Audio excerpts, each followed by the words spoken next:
Hi, this is Marlene with Miami Ghost Chronicles, and I want to welcome you to another episode of Stories of the Supernatural.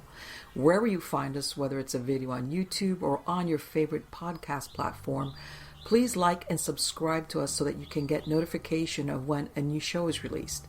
You can also find us on major social media platforms where I give you a heads up about upcoming shows and which date and time they will be aired. If you go to MiamiGhostChronicles.com, you can find links to the shows, MP3 files which you can download, or links to your favorite platform like iTunes, Spreaker, SoundCloud, and all other major sources. You can find information for upcoming and past talk show appearances as well as new book projects at MarlenePardo.com. You can also purchase books and merchandise there. And you can visit my author page on Amazon at Marlene Pardo Pellicer. Due to popular demand, I'm narrating my True Believer stories that I've collected throughout the years in a new series called Supernatural Storytime. You can find links at supernaturalstorytime.com. If you are into classic horror, ghost, and adventure stories, I narrate some of those at Nightshade Diary, and you can find links at nightshadediary.com.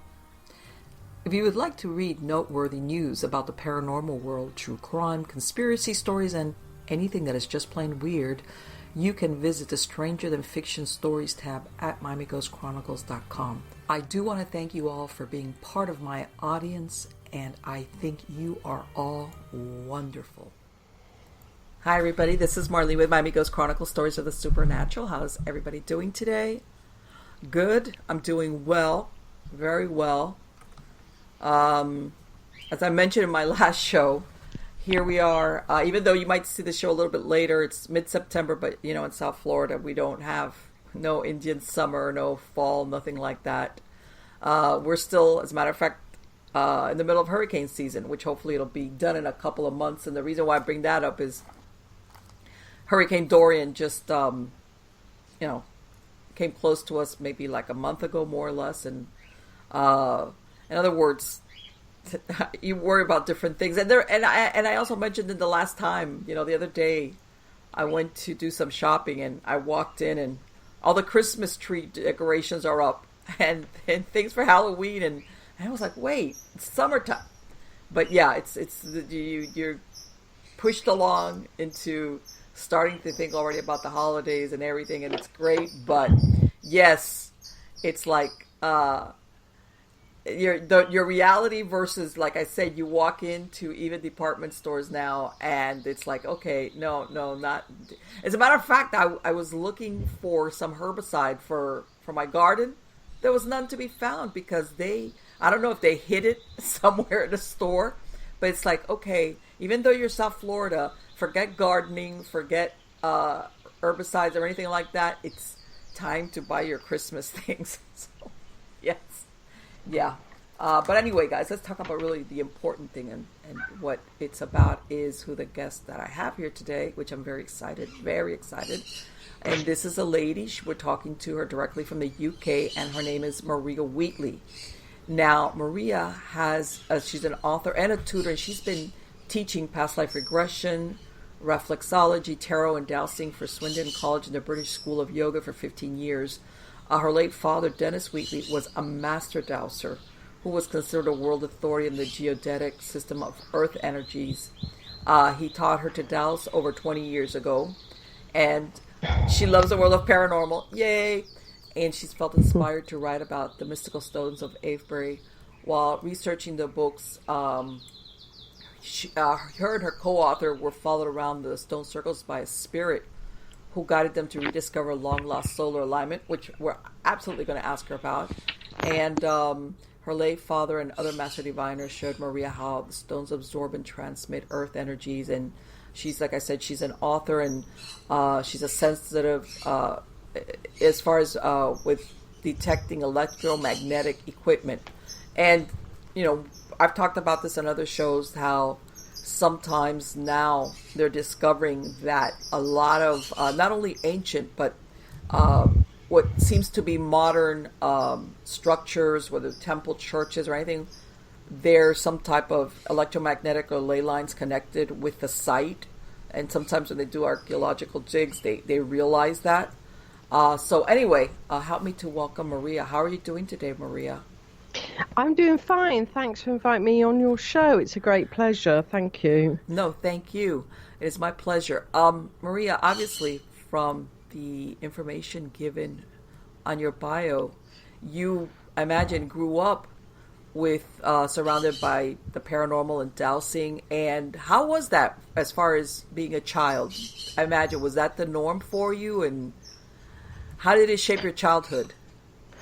Well, exactly. I mean, it was the norm. It was, about finding out about sort of the wonders of standing stones and places like Avebury and Stonehenge, and it was really very, very good. And I kind of naturally fit into it, like a hand in a glove, in Okay. a way. So Yes. yeah, so it was really good. Right, right. Because, like I mentioned, there's people sometimes that their parent will have some field of expertise or interest, but they just don't share it. They're like, they can understand it, but they don't. It's like, okay, well, yeah, that's not my thing. So, and how young were you when your father started to, like, for example, introduce you into that as far as practical, taking you out? Was that as a young child? Well, yeah, it was as a young child, but kids are kids, Oh, of and course. you just find it as a playful kind of wonder in a way. So it wasn't until I got into my sort of 20s that I Mm-hmm. really kind of felt that there was something very, very powerful about ancient sites, and there was something really going on that our ancestors had awareness of that perhaps we have a disconnect too.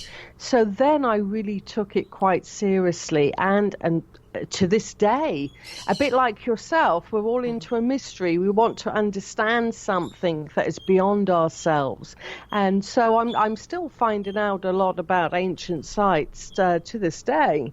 Yes, right. And every once in a while, I'll read an article where let's say they're putting in a new parking lot, or they just dig a little bit further around an existing dig, and they come up with all new information that sets prior theories about what they said the site was for on its ear.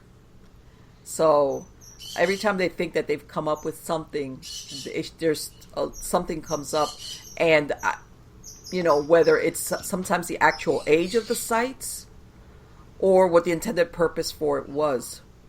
Uh, it comes into question. And luckily, I want to say that now academia is starting to backpedal and willing to change their theories, because I think before they were very hesitant to admit that maybe they had been wrong, or that they had to amend their conclusion as far as what the scientific or archaeological theory was, or fact, because eventually some of these things turn into fact.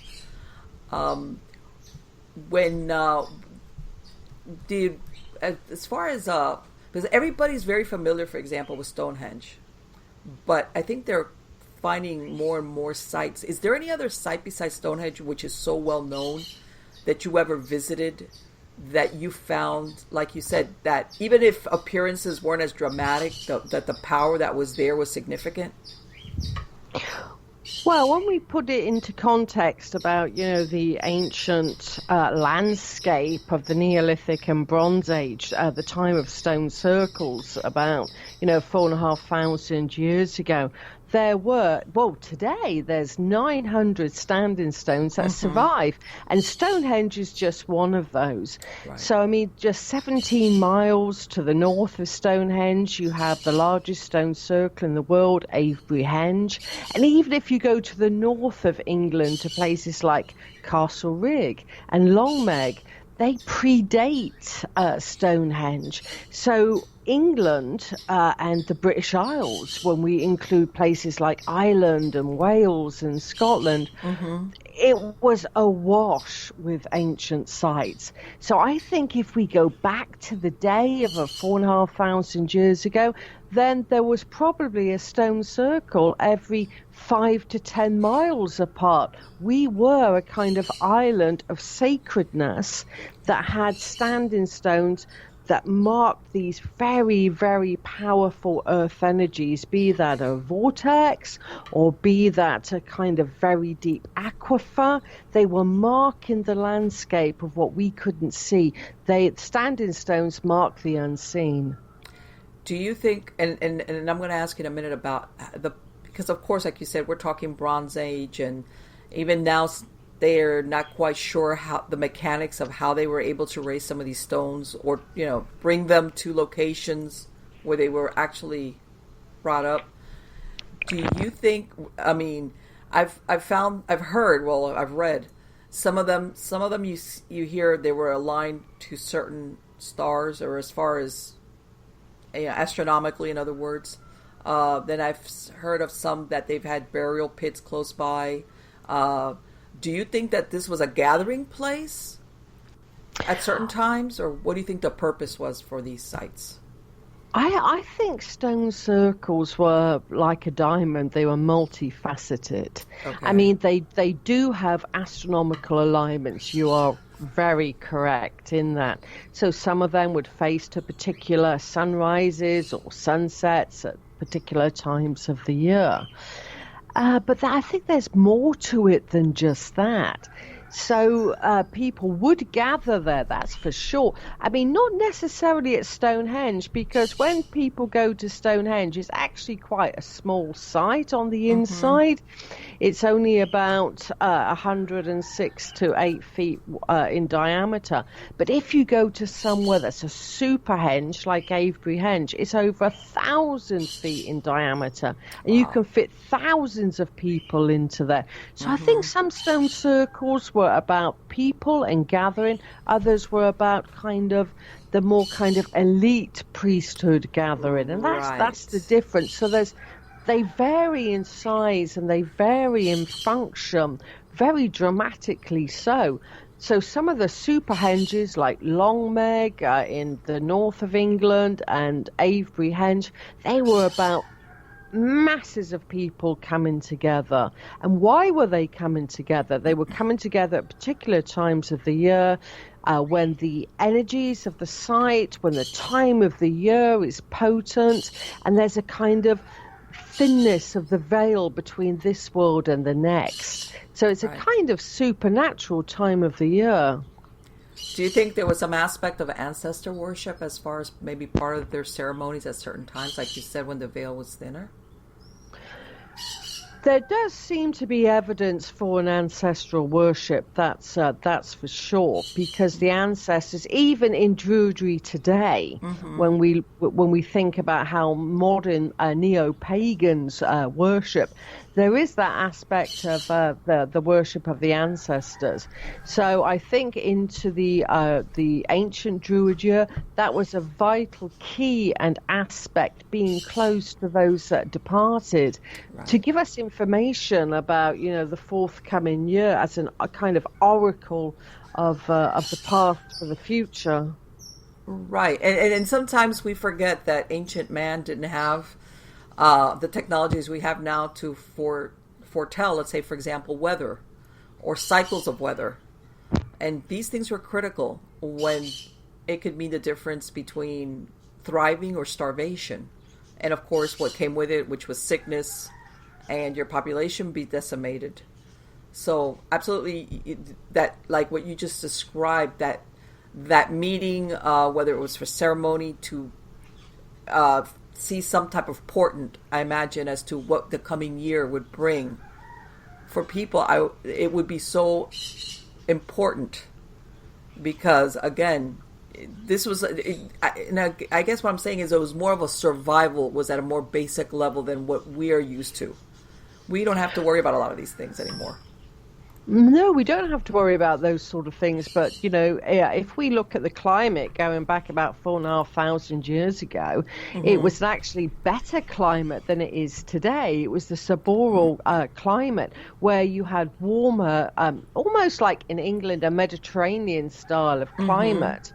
And it wasn't until the Iron Age actually, where it dropped a degree and it went to the sub-Atlantic climate. So I think that even though they had concerns about their own lives, the weather was a lot better. I think they were very connected to the earth, and we have a disconnect to the earth today. Yes. I think these ancient people were very connected with the cycles of the season, the cycles of the sun, and the cycles of the earth. And I think today we don't have that as much. Do you think the timing or the age, that's a better question, do you think the age that they've guesstimated for some of these sites is accurate, or are they really older? Yeah, that's a really good question, actually, Marlene. I really do feel that the archaeological analysis is a model. It's not written in stone, excuse the pun. So some of the sites, I think, are probably older, but it's archaeological a model that if you have 2 bits of carbon from a site, you choose the younger date anyway. It's a kind of safeguard. And really, there is the stone circles. They were very what's called a clean site by archaeologists. People didn't dump things; they didn't drop things. So it's very difficult to date. A site. It really is. They could have stood for thousands of years before the archaeological model said they're all 4,500 years ago. I mean, the pyramids are dated to 4,500 years ago. Yes. Stonehenge's, every single site. Really? All on that time scale? I mean, I find that quite difficult to believe. It fits in an archaeological model and mindset of the 1950s. Right, and it's like very coincidental, like you said, that what are the chances, according to the proposed age, that everybody was doing this at the same moment? And these were very significant projects, and as far as manpower, etc., to actually do this.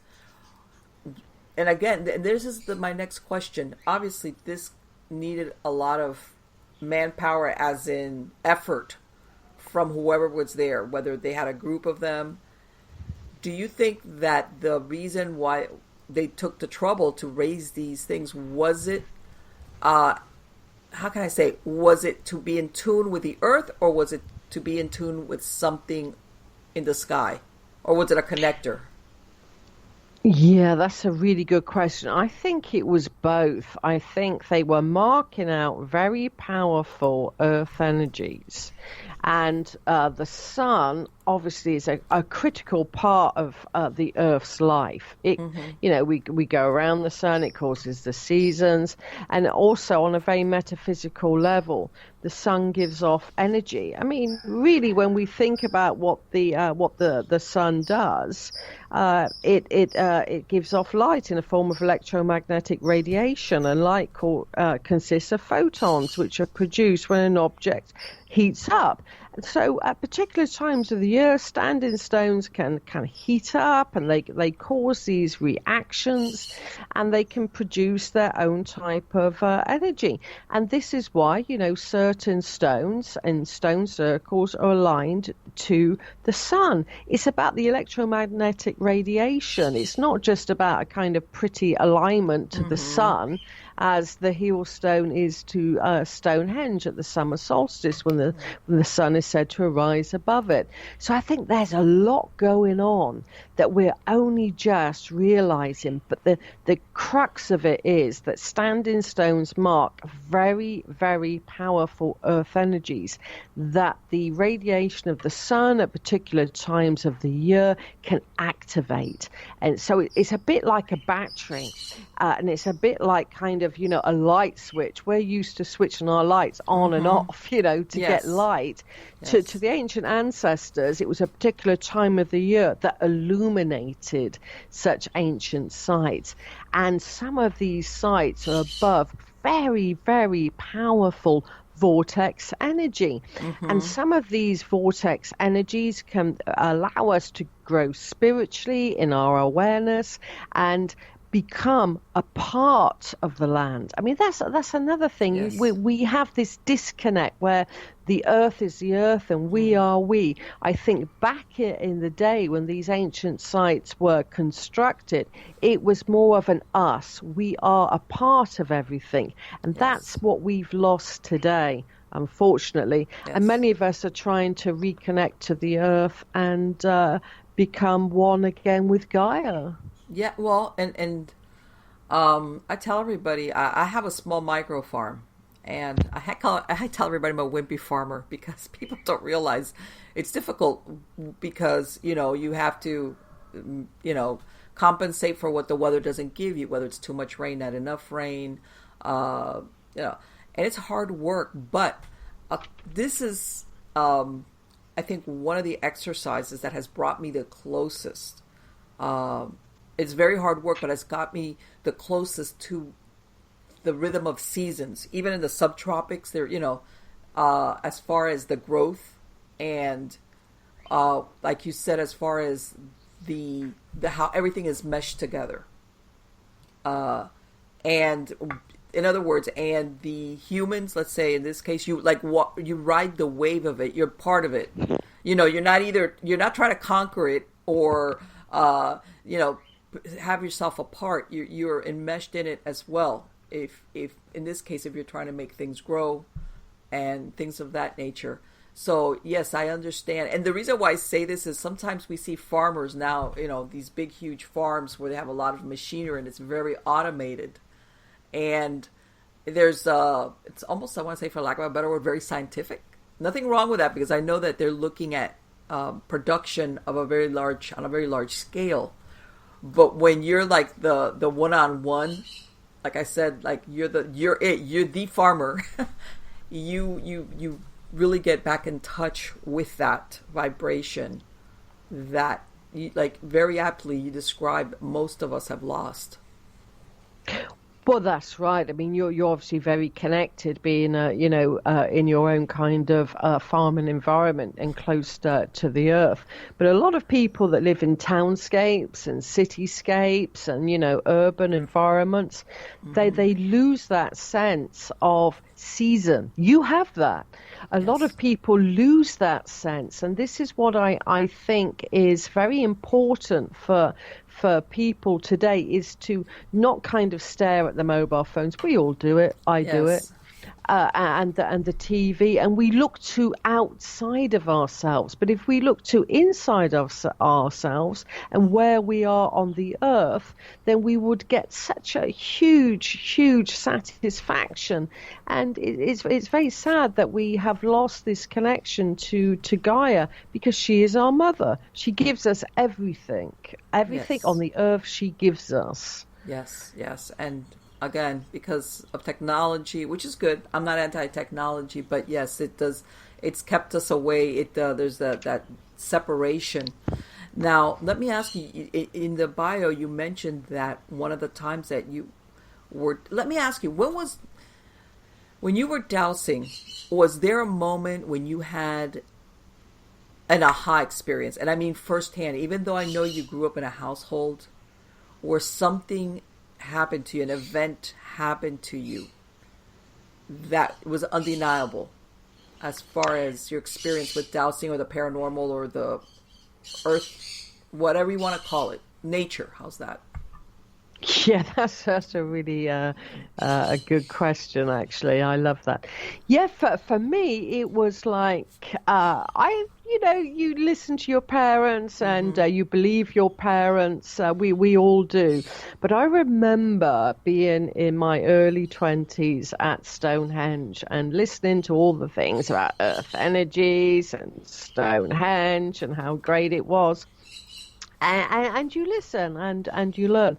But then I remember this chap putting his hands against a standing stone, and the next minute he was thrown about 10 feet back with the power of the megalithic energy coming out of that stone. I mean, you can't touch the stones today at Stonehenge, incidentally, because they have grown in power. But when I saw that, everything kind of made sense. I actually saw it for myself and didn't hear it secondhand. So I realized then at a power center like Stonehenge, it is exceptionally powerful, and it can make huge differences to our lives. That chap, incidentally, he said he felt like the whole of the site was inside of him, and it was like electricity put up to volume number 11. Oh, yeah. Yes. Kind right, of I can imagine. I described it. And then when I looked into and researched other people's experiences at ancient sites, the second largest stone circle in the world is called Stanton Drew, and it's in Somerset. And there was, a very learned gentleman called Colonel Menzies, and he said he was surveying the site one day, and all of a sudden it was a cloudy, overcast day, typical of a British weather, actually. And he saw descending from the sky this kind of spiral that went round the stones, creating like this fire, but the fire didn't burn. We call that Wen fire in Wiccan and Druidry, and it surrounded all of the stones, and that changed his life. So we know that these ancient sites create paranormal, supernatural events that we don't fully understand, but we can witness the side effects of. Exactly. And was there a time, because I've heard of people that as they become more in tune with this, or they visit these sites, they like their subconscious starts meshing with their subconscious. They start having certain dreams. In other words, it's with you all the time. It's not just necessarily at the moment that you're there at that site. That's right. I think so. I think you become attuned to a place, the power of place. And that power of place in modern day Druidry, we think of it as spirit of place, connecting to the spirit of place, the ancestors, and the guardian of a site, for example. And when all of these things come together, there is, again, like we were saying, not just a connection to the earth, but a connection to the power place. And when that connection of the power of place comes together, it's a union of you and the place. And that is critical, I feel, for the understanding the knowledge of the past to move forward today. When you had that experience that you described, that you and your co-author were followed by a spirit guide that gave you something, was that a guardian, or was that a human spirit, or was that an elemental? What was it that attended with you that day?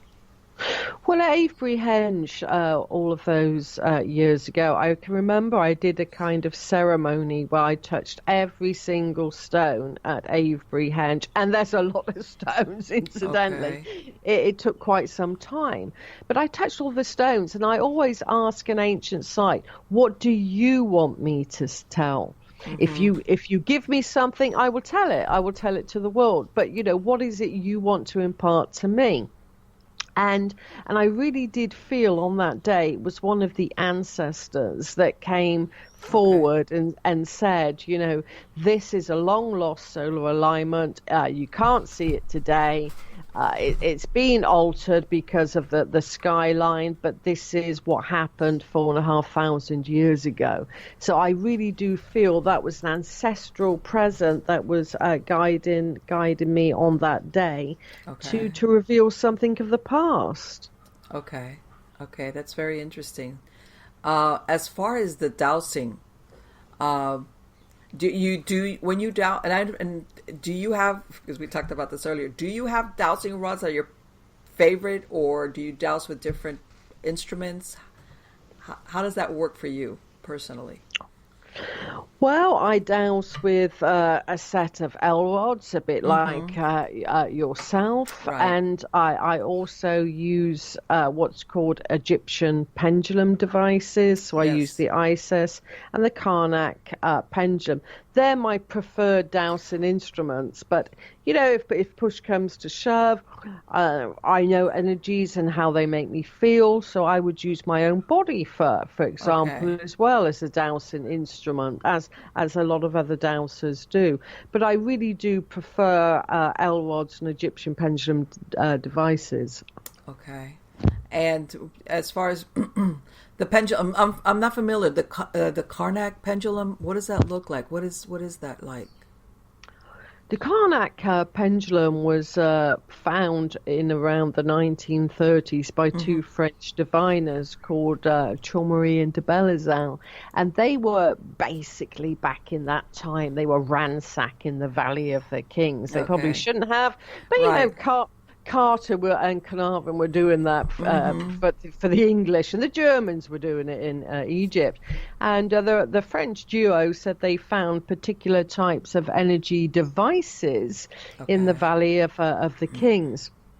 And these devices were adorned on the temple spaces, and they kind of replicated them and used them for particular healing purposes, or to change the energy vibration of a place, or to introduce particular frequencies into a place. Really? So they were very, very, very powerful, because they looked at the energies of the sun god Ra that had particular frequencies, and they realized that 3 particular frequencies prevailed at ancient sites in Egypt, which were particular colors, and they realized that these pendulums could duplicate that, so they could create the power of temple space. Okay, that's very interesting, because I have done dowsing with pendulums on occasion, but I'm in my comfort zone with the L rods, and I was curious as to what that specific pendulum, what it looked like, or what was about it that it was being used for dowsing purposes. Have you done practical dowsing that you hear about, people dowsing for water, things of this nature? Yes, I mean, dowsing, when we go back to its history, it was used by Cleopatra to find minerals such as gold, and it's always been known for water divining, for what's called groundwater aquifers. Right. So yes, I've done that type of divining. I don't necessarily do that now, but yes, I have done that. I mean, it's so simple to water divine. It really is. Anyone and everyone can do that. It's really just about attuning yourself. Normally, the best way to water divine actually is to use a V-shaped hazel rod. Yes. And if you use a really large hazel rod, when it finds an underground stream, it will start to turn, quite violently. But when it finds the head of the spring, which is a vast quantity of underground groundwater, it will spin and spin and spin and spin and spin and probably break. And that's when you've hit enough water, not to feed like farm cattle, but to feed a town or city with fresh water. That's the difference. Yes. Now I'm going to ask you a question, because as a matter of fact, where I live on my farm, I have 2 wells. As a matter of fact, I recently had to use them, and I've had instances where sometimes, in my experience, sometimes when you dig a well, you have to, how can I phrase this? You ask permission, in other words, when you're digging that well. Have you come across anything where people have either dug into the earth, for example, for a well, and they just disregard really what they should do, because you're accessing the earth for water, for, like you said, whether it's for personal use, for your animals, for your yard, whatever. And because I've run into people sometimes that have had problems, even in residentials, because sometimes people have made wells, and they've had very unusual paranormal things going on around where the well was dug. That's right. Water is very powerful. It really, really is. Water is a molecule, for one. It can change and shapeshift to ice, to steam, to fluid. It really is a shapeshifter. That's the first thing about water. And also it holds on to memory of whatever is there. And if you disregard the sacredness of water, Yes. then it can memorize the pain of that situation. Yes. So, a really good water diviner will ask permission of the land, like you rightly said, and it will ask permission to bore. And if you disregard that and you penetrate the earth to force water to come up, whether it's an artesian well or whether it's groundwater, that is really a kind of violation of how water diviners of the past would act upon. You used to do it with sacredness, so that once all the kind of gunk has come off, or the chalk downland and all the chalk, you used to take the fresh water and put it up to the sunlight and salute the sun. You'd introduce it to the light because it's been in the dark. Yeah. Yes. So that's a kind of very old water divining method. It's about bringing the sacredness back. It's the water of life. Yes. Yes. And as a matter of fact, we were going to have it done, because where I live at, it's limestone. You dig 6 inches and you hit limestone. So you need out here in order to get to the water table, you need like a truck with a basically like a bore in order to get down there. Yeah. And I remember the day before, I kind of like went out there and explained. If anybody would have seen me, is like, what's that lady doing talking to thin air? But my neighbor is like, and it was like, whatever, because I really wasn't sure what they were going to dig or what they were going to find. And it was like, just guide us to the best place, and this is what I'm going to use it for. I'm going to be planting and blah blah blah blah. And of course, it was very successful.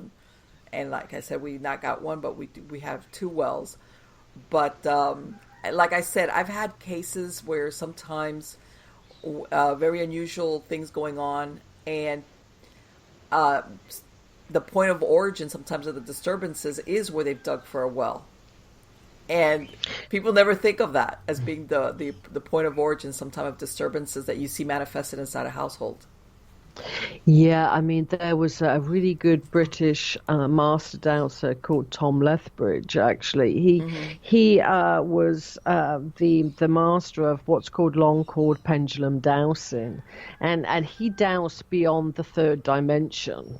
He dowsed in the kind of the 4th and the 5th dimension back in the 70s, which was, kind of unheard of then. But what he always said about water was it can influence hauntings because it's like a tape recorder. Water has memory. Homopaths tell us that. And anything that happens above or is influenced by, by the sudden boring of a well or something, that's a shock factor to Gaia. It really is. Can influence the nature of spirits in that area. So wells have always been seen as a portal to the other world. Yes. And even in the Iron Age, water was deemed so sacred that artifacts would be put in there by the ancient Druids, for example. And it could be swords, it could be knives, it could be gold hoards, and it was the realm between this world and the next. It's called an interface. So when you have 2 elements that combined, like the earth to water, that's the combination of 2 elements. Or it could be a huge sky rise, which is the earth to the sky. But when you have this interface, that's where magic can happen. And it's believed even by archaeologists today that the true story of King Arthur's Excalibur coming out of with the Lady of the Lake, for example, is an ancient Iron Age rite of the sacredness of water by putting deposits of swords into the water, into that interface where it's a portal to this world to the next. Yes, and over here in Central Florida, we have a very large lake called Lake Okeechobee, and around the turn of the century when farming grew around at the perimeter, and people not only were they farming, but they were going on there for fishing purposes. The fishermen would be using nets. They would bring up skulls and skeletons, but mostly skulls, but by the hundreds. And it was later determined that the indigenous people who were there at that time, which, I mean, they were long gone. Exactly what you said. They were using this as a portal. This is where they were placing their dead, in this lake, because they saw it as a portal into the afterlife. But it was quite a number. So if it was done for quite a long time, that for them, and how some cultures would bury their dead or burn them or whatever, for them placing them in this huge body of water was how that person would travel into the afterlife, which is what you described with as a portal, is that they could actually physically see it, because in modern times you have portals, but you supposedly many times you cannot see them. There are some, maybe things come and go between them, but we can't physically see them unless you're sensitive or psychic or have the ability to see them. Have you ever used dowsing to either close or open a portal or a vortex, Maria? Yes, I mean, dowsing can be used to indicate where, powerful earth energies are.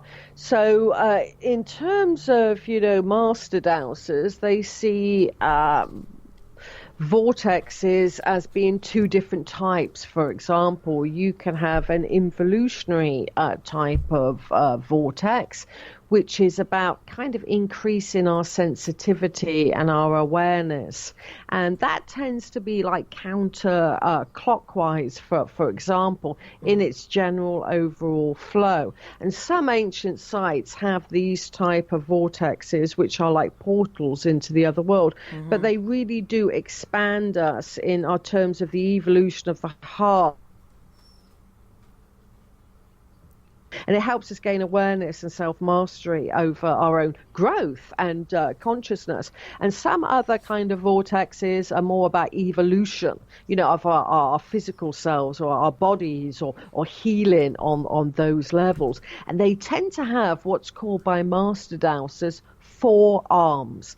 And that's like, if you imagine like a bit of the spokes of a wheel, they have 4 arms going round. Now, when you have a kind of vortex that is involutionary and evolutionary, they have 8 arms, and they're all about balance. So there's different types of vortexes and portals, and a dowsing by the so-called arms of these vortexes allows us to interpret that, and some ancient sites have these. For example, a temple in Malta has an evolutionary type of vortex portal, and that's all about spiritual expansion. So I think our ancient ancestors recognized these places upon the earth and built temple spaces around them because they knew how to work with the energy. Yes. And again, that's the kind of thing that we've lost it in a way, and that's where I feel that the knowledge of the past can open up doorways for our own future, because we must remember in the ancient times thousands of people would go to these temple spaces and they would know how to work with the energies. Now look at Stonehenge today. In its peak time, you have 500 people on bus after bus loads going around Stonehenge, and they are blind to what is the purpose of that site. They're looking at it as a visual wonder with no clue of what they should be doing there. And then that's the reality of today. I've heard that they're not allowing people in there anymore, as far as, whereas before you could go, that they're not allowing, like there's I guess like an area that you can only get so close, because they were like, I don't want to say harming it, but the site, it was too many people were going, and now you can be there, but not like you were able to before. Do you think that places like this act like a battery as far as using the humans that trample, regardless of their intention, like you said, whether they understand what's going on there, or they're just there to sightsee. Do you think, because you mentioned earlier that one of these sites had gotten more powerful, do you think that they draw power from tourists or from all the visitors? Well, firstly, money talks, and if you Yes. buy private access at Stonehenge, you can get in there. Yeah, that's the first thing. So, Okay. and the second thing is, in the daytime hours, out of office hours, you can buy private access, and it's ka-ching. It's a cash Yes. cow, Yes. but for English heritage. But when we kind of look at these sites and their power, it's how you use them. It's interesting to note at Stonehenge that you should be walking around it in a clockwise manner. Yeah, and in Druidry, even modern day Druidry, if you go counterclockwise, it's Widdershins. It's Mm-hmm. going against the flow of the energy. And Yes. how do English heritage guide you around that site? In its weakest point in Widdershins, going around it counterclockwise. So the average punter that is paying their dues in normal office hours to go around Stonehenge Mm-hmm. isn't ever going to feel the energy because they're walking against it. That's Right. the problem. Okay. And why is that? Because these places, they're power places, they're Mm-hmm. sacred sites. They can turn your awareness on in an instant. They can allow you to grow in an instant. And that's what I feel that the authorities of my land, for certain, don't want. They don't want you to be able to attune back to the land. And they use it as like a sightseeing wonder, allowing you to go around it in the wrong manner. It's ludicrous. Do you think that there's sites out there that have yet to be discovered? Because, like you Oh, said, there some of the sure. artifacts or whatever are buried or were buried either intentionally or through time. Oh, absolutely. I mean, when we think about it in the British Isles in southern England, where I am based, Mm-hmm. if you dig down about a meter, you're going to hit the Roman age, Right. for example. If you dig down even deeper, you're going to get to prehistoric times. And if you dig down even deeper, you're going to get to the Mesolithic. So when we think about it, there's so much underground that is yet to await discovery. Mm-hmm. It will really be a wonder. Then, when we think about it, the British Isles, England, was only an island from 6,000 years ago. And in between England and Norway and that part of the continent was a whole landmass called Doggerland that's now under the sea because of the ice, the melting glaciers about Mm-hmm. 10 to 12,000 years ago. So there's lots of things under the ground, under the water that is awaiting Yes. discovery. And I really do think the further back you go in time, the more sophisticated it was. Yeah. Yeah. So when you look back at the Neolithic, 5,500 years ago, and to the astronomical alignments at places like Stonehenge and Avebury, very sophisticated. You go to the Dark Ages, Mm-hmm. round about 400 AD to the time of King Arthur. Well, you're literally the Dark Age, where they didn't have anything like that, and it seemed to go backwards evolution, not forwards. So the Okay. further we go back in time, the more sophisticated mankind seemed to be. Yes. Yes. And that's very interesting. I did not know that there was a landmass, a connecting landmass, there. That, like you said, there must be so many things that are underwater now. That, of course, makes it much more difficult to access or to explore it, whatever the case might be.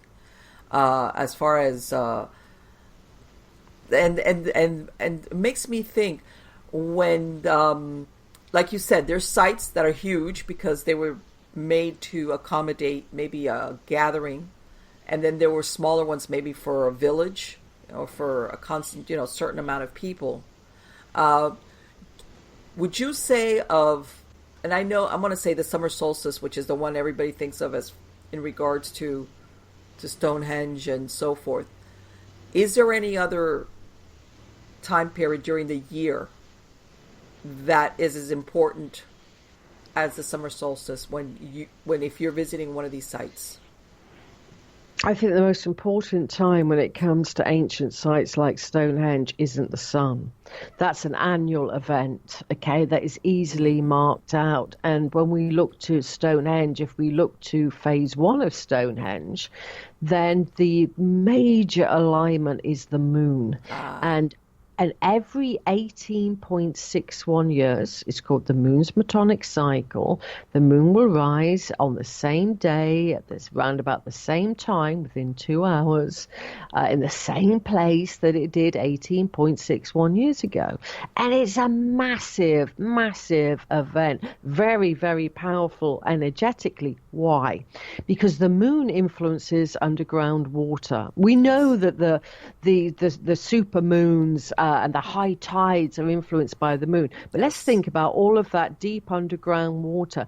Then during the moon's metonic cycle, everything becomes active. And it's not an annual event. The summer solstice happens at the same time every year. Yes. So the moon's event, which was above the heel stone in phase one, the full moon used to rise there at the mid-cycle of the moon's metonic cycle every 9 years. Imagine that, being at the center of Stonehenge, and a massive full moon rises above the heel stone. Now be at Avebury-Henge, 17 miles to the north of Stonehenge, in the world's biggest stone circle, and you're at the middle of the northern inner circle, then you would see the moon rising so brightly above you. It would have been a wonder. And it makes us realize that some of the ancient sites were not intended to be used in the daytime. They were nighttime events, okay? Yes. And the moon is associated intimately through most mythologies to represent the goddess and women and intuition and magic. So we can change the early phases of stone circles to be a goddess culture, worshipping the moon at night. Yes, exactly. People don't realize, even now recently, like I said, when we had the hurricane, they were, it just so happened that the area where it was supposed to come in, they were having what they call the king tides, which is just so happens is, of course, there's the ebb and flow of the tides, high tide, low tides, but it was historically, this is one of the times that you had the highest tides, which, of course, in relations to weather. But yes, the moon, as far as the daily or the monthly, if you want to look at it that way, it's much closer, much more intimate as far as how it affects the humans. Because like you said, everybody thinks of the sun because of the warmth and sunlight and growth, or crops, whatever the case might be. But the moon is much more, I want to say, intimate, constant, and of course, because of the cycle is so much shorter. As far as how it affects a lot of things, some more subtle than others, and then of course, like you said, you have to be attuned. Maria, during these times, have you participated in any type of rituals or ceremonies? Have anybody ever tried to replicate any of what they think might have gone on at any of these sites? Nothing was written down in prehistory. Nothing. Right. Yeah. And the only history that comes from the ancient British Isles was by conquerors such as Caesar and chroniclers like Pliny the Elder, a Greek chronicler, who wrote about the Druids and things. So it's very difficult to say that any modern day ceremony is reflected of the ancient past. But what Pliny the Elder wrote, for example, was that the Druids would only collect mistletoe, that's our cure-all of the British Isles, at particular times of the lunar cycle, which was 6 days after a new or full moon. Pliny the Elder was very specific in writing that. Caesar was very specific in writing that. Now, the interesting thing in that is Earth energies, especially deep underground aquifers, change their rotational spin. If you imagine it's a bit like a spiral underground water, and every 6 days after a new or full moon, it will change its rotation from like clockwise to counterclockwise. Then that's what happens. And I think the ancient druids were fully aware of that. That's why they would only pick mistletoe 6 days after a new or full moon. Okay. It's in the cycle of earth energies, for instance. So I do feel that that's when ceremonies would have been activated, not necessarily as they are today at the new or full moon, because that's not when the energies are at their most powerful, which seems, counterintuitive, because we're all used to those cycles. But I think if we look to the scripts, especially Caesar writing in the Conquest of Gaul and Dispata, he specifically says that's when the Druids would do their rites, 6 days after a new or full moon, round about the time of the first quarter moons. So if we want to reenact the ceremonies of our ancient ancestors, we have to attune ourselves to the earth energies and the cycle of the moon, which isn't necessarily the new or the full. Right. And so in other words, they were attuning whether it was a waxing or a waning, cycle, whatever the cycle of the moon was at that time is what you're saying, versus the full or the new moon. Do you think that what was going on, was it when the Romans conquered? Was this when all of this culture and this knowledge kind of like either went underground or disintegrated? What do you think happened as far as the knowledge of all this, the esoteric knowledge, whether it was, like you said, the cycles, the information the Druids had, or whether the builders? When do you think that just disappeared? In 1500 BC, approximately, everything in the British Isles changed. And that is a time when the stone circles were abandoned. Yeah. Okay. So we're looking at a culture that spent, 1,000 years worshipping or interacting with the energies of stone circles. Then suddenly everything was abandoned. I mean, let's put that into our cultural context today. That's like saying we would abandon everything we know and do something differently. I mean, it's a really big cultural change. Yes. And around about 1500 BC, the climate changed dramatically. You had a big volcano in Iceland that erupted around 1500 BC. They used to think, archaeologists, that it was Santorini in the Greek Isles. Now they know it was Mount Hekla in Iceland. So the climate changed in 1500 BC. No longer could the lowlands be farmed. Everything got kind of soggy and wet, and we know this because of tree evidence and the kind of tree rings. They all changed, and it's quite easy to determine. And isn't it interesting to note that the most critical time of prehistory, when everything changed, we're facing that today with climate change? So maybe it's a whole thing about reincarnation, and we're facing the same things our ancient ancestors faced. But what we do know in 1500 BC is that the culture did change, and they headed to the high ground, the Druids. And they built new monuments at that time. In other words, regardless of how much, it would have taken something, like you said, where the climate, of course, dictates a lot as far as the day-to-day living.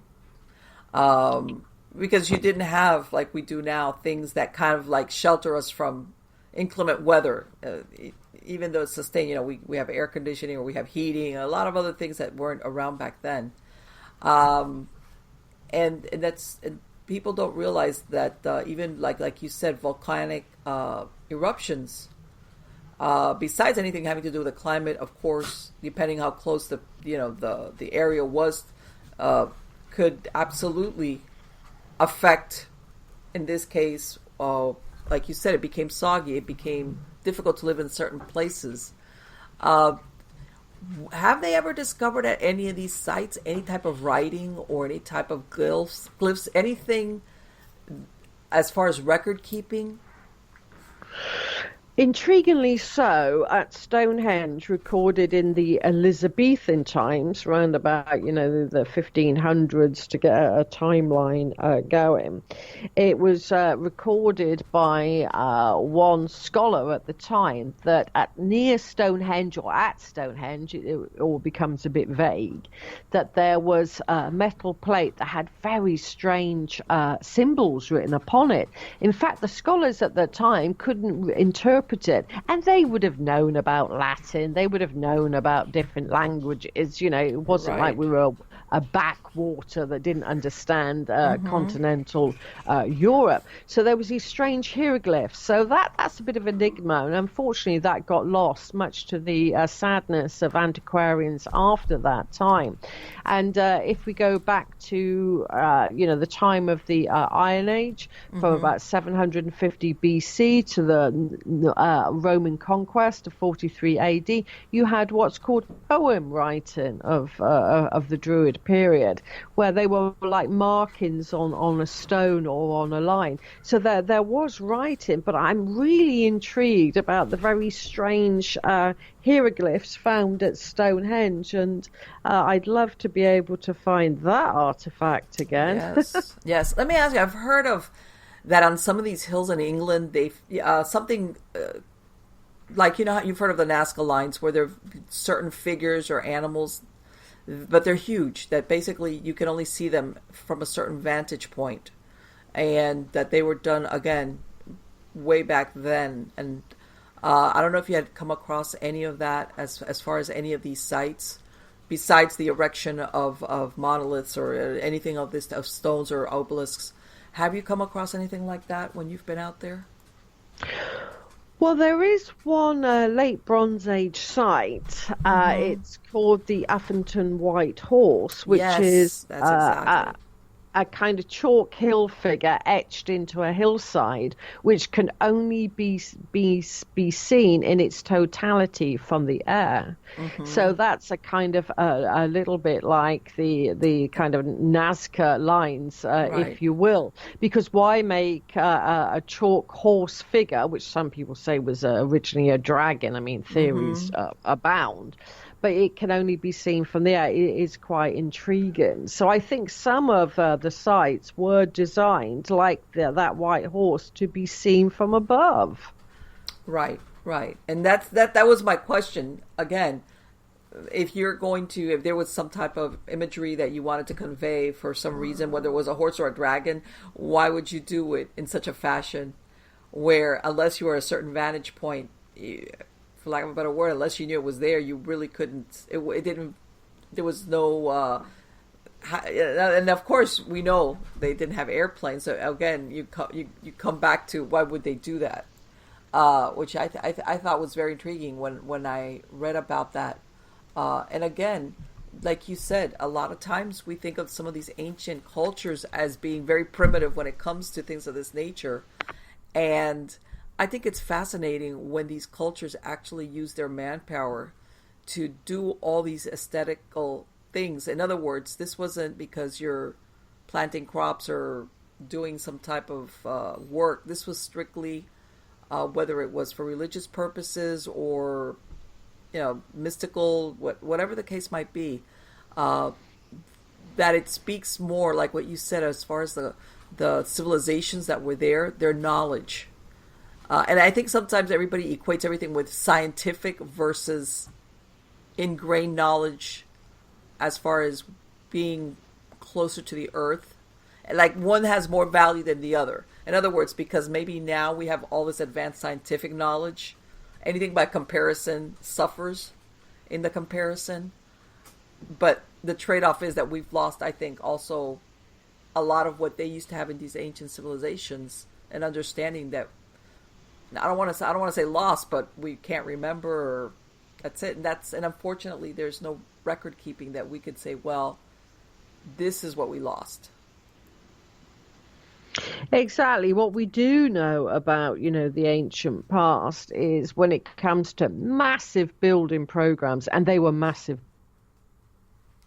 building programs. I mean, to build a site like Avebury with over 800 stones and a massive chalk embankment around it, and massive mounds near there. That's the largest man-made mound in Northwest Europe, that people were coming together to build this. And they would have to been fed, they would have to been watered, they would have to be sheltered.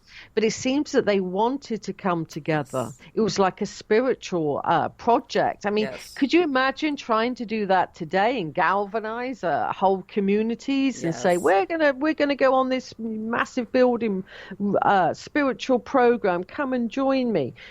It'll be very, very difficult, but that's for what free. They were doing. You know, we'll just give you a place to sleep and food to eat, but for free. Yeah, it'd be like, no.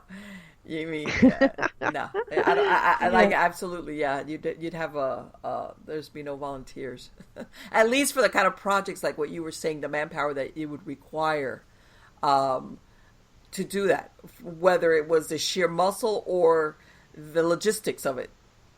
Like you said, where do these people sleep, eat, whatever, while they're doing this? So there had to be, like you said, some type of unity in thought or in spirit that would drive them. And I don't mean drive in a bad way, but drive them to want to do that. Exactly. There was, especially in the British Isles and across Europe, there was a kind of galvanization of a spiritual change that said, we want to build these structures that mark these ancient energies across Northwest Europe. It wasn't just like the British Isles. This is a massive, massive program that was in the mindset of the prehistoric people, who were highly intelligent, the best mathematicians, highly good at engineering skills. Stonehenge stands as testimony to that. And excellent astronomers and geomancers. These were skilled people that were wanting to do this, and that is their legacy. And even today, people get drawn to these sites, whether it's the pyramids in Egypt or Stonehenge or elsewhere. People still know there's something very sacred and special about these places that are alchemy places. They can transmute us and transform our energies. So it's attractive 4,500 years later using Orthodox timing. No, absolutely. And like I said, yes, people will say, well, the people that are drawn there, they're doing the tourist thing. But again, I think that there's something more profound going on as far as the attraction to go there. And maybe people excuse it as just simple curiosity or tourism. But absolutely, I think that there's something on a much more spiritual level that will draw people in, something maybe on a subconscious level that we understand but no longer do on a conscious level. But it's there. Now, let me ask you something, Maria. Do you have any projects, any new books, anything that you're working on now? Yeah, I'm working on a book about Stonehenge and the Long Skull people that originally built the monument, and their culture and how they would have viewed Stonehenge and other sites at that kind of, Neolithic period in time. And I'm fascinated about the people of the past, because when we look to the monuments, we're overwhelmed. Well, I'm overwhelmed by them. You look at Stonehenge and places, but who built them? Exactly. Where are these people? So I want to introduce to the public the people of the past, and I'm trying to match the people of the past to the monuments in which they created in the British Isles in Europe. I mean, when we turn to ancient Egypt, we kind of have an awareness of who built them. We kind of have an awareness of the New Kingdom, like King Tut and Akhenaten and Nefertiti and Ramesses. We kind of understand that. We don't understand that here in Europe. So that's what I'm trying to do. Bring awareness of the people of the past, what they look like, the kind of ceremonies that they probably did by piece working and doing a bit of a jigsaw to understand to understand them and their monuments, because they've been overlooked. Absolutely. Absolutely. Maria, I want to thank you so much for spending this time with me. It has been absolutely fascinating. And if possible, if you could give out for my podcast listeners, I'm going to have a link to your website, but if you could go ahead and tell us what is your website address? I've got two websites. My teaching website is esotericcollege.com, where I have lots of courses on dowsing and other things besides. And I do tours of ancient sites, and people can find out about that at the Avebury, Avebury, the Avebury Experience.co.uk. And I've also got a website, mariawheatley.com. Very good, very good. Again, I want to wish you the best of luck on your new book and any new projects. And like I said, I'm going to have links in the credit of the show to all your website addresses. Thank you so much, Maria. It has been wonderful. Thank you, Marlene. It's been a pleasure. Take care. And you. Bye. Bye-bye. Wow. Let me tell you something. I would love to. I've never been there, and it's true. I probably do the regular tourist thing because of, but it's so interesting to realize, because of course everybody always thinks of Stonehenge. This is the one that gets all this attention. Everybody, you say Stonehenge and people automatically know, yeah, Stonehenge. And you come to find out that there's so many other sites along these lines that were erected, possibly for, like she said, for either mystical or ceremonial or religious, or maybe a place where people would gather, whether it was a yearly thing that they would travel to because this was the one time of year, or whether maybe it was a smaller thing for a smaller group of people, maybe even a monthly gathering. And again, it's a shame that there's no written records, unless, for example, like a historian that noted this. Otherwise, there would be no way, as far as second guessing. I mean, there's only so much that you can theorize what the intent is behind something before you're like totally, you have no idea where you're going with it, or what was the intention when they built it, or what did they do with it while it was there. Or like she said, when about 1500 years before BC, they abandoned these sites. And to me, I'm thinking it would have to be something very, very drastic. Because if you think about it, after going through all the time, effort, and the, for lack of a better word, the sacred significance that these places had for these people, to up and say, we're not going to go there anymore. We can't use there. We cannot. You would think it has to be something pretty drastic. So again, people don't realize that we have lost something. Because like she said, to be able, without a lot of the modern equipment that we have, whether it's for the geometry or the, whatever science you want to use, if you for alignment as far as astronomy, or even in order to set them certain ways that they wouldn't topple, let alone transport them. All these things you needed, you just couldn't do it like say, hey, that stone, let's bring it away. In other words, there had to be some type of knowledge and scientific calculation in order to accomplish what they wanted to do, where they wanted to erect it, how they wanted to erect it in that certain position. And that we now, if somebody told us, okay, we're going to take away your calculator, we're going to take away all the modern equipment that you use to figure this out, now figure it out. And it'd be like, huh? What? So I want to say that sometimes we get fooled because we have so many scientific advances in other areas that we're so far advanced. But I think besides the stuff that we lost on the spiritual level, as far as being close to the earth, and like she described, that we're not apart from it. We are part of it, but like there's an ebb and flow, and you feel it, and it's like we're part of the natural world along with everything else on it. That we lost out on that. We lost out on that. And even then, the knowledge that we have is very illusory because, like I said, if you take away all the modern things that we could use to calculate building that, replicating, we would not be able to do so.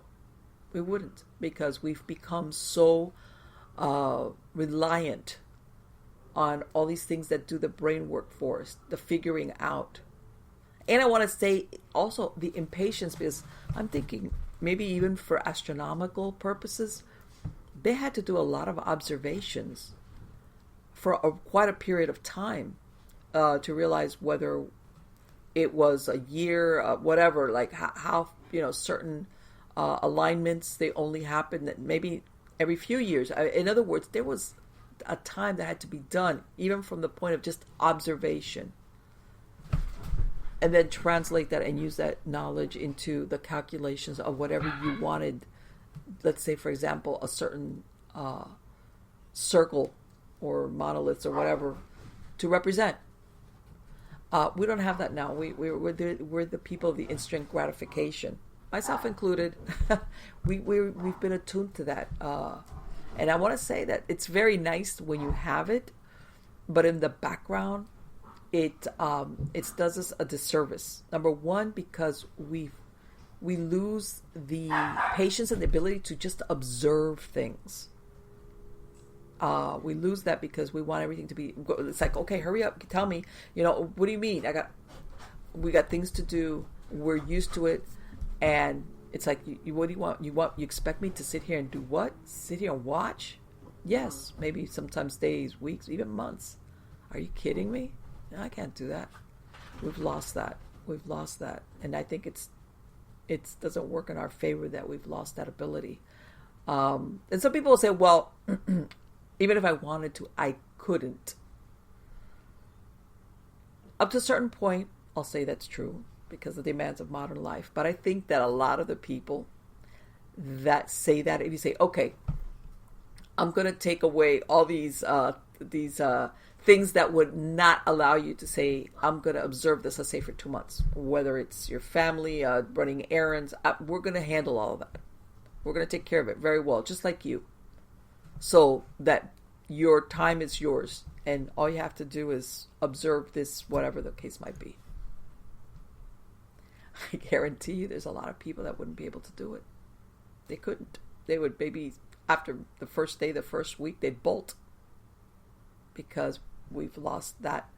And from there, that power of observation, the time, the patience, from there, everything springs forward from there.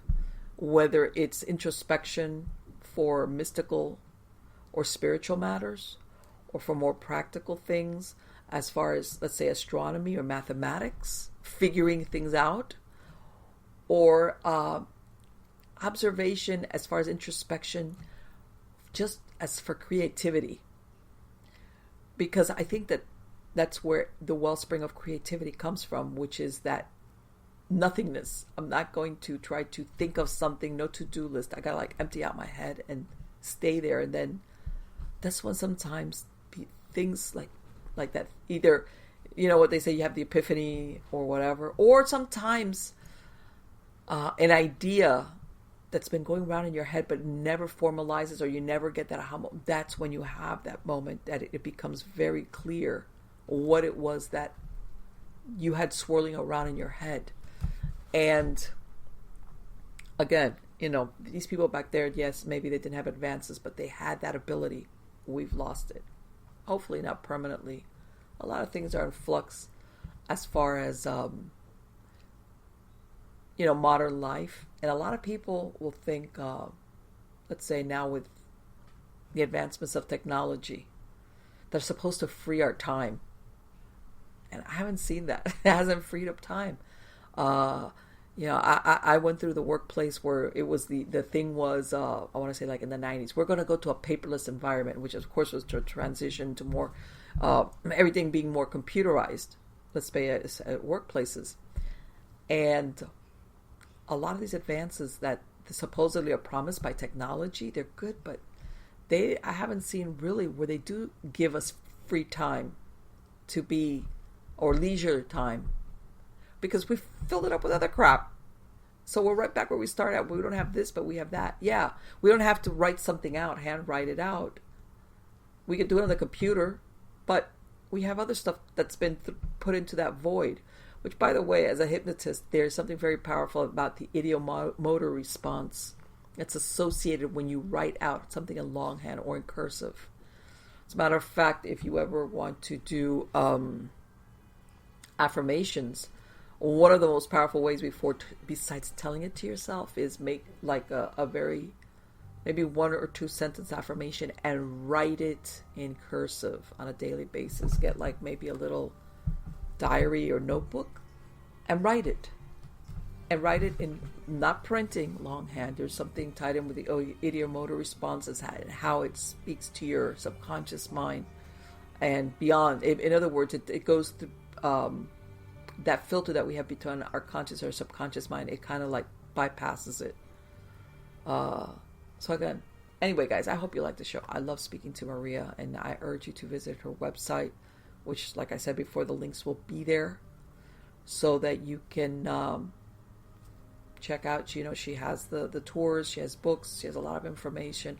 I myself, like I said, I've done dowsing for 15 years. I've used it on paranormal investigations. I've used practically to find things. Like I said, my dowsing rods are right over there. If it wasn't that I disconnect this, I'd pull them and you could look at them. I have them hung behind my door. And I've tried using and they have my energy, and I will use them, and I'll just swipe them through my hand, and they throb with energy. You can feel it. It's anybody that's done dowsing will understand. I have done dowsing with pendulums. But I don't know. I guess my favorite is the dowsing rods, the L rods. I think that whole thing is fascinating. It's very fascinating, and again, visit our sites and check it out. So take care, guys. Thank you so much for being part of my audience.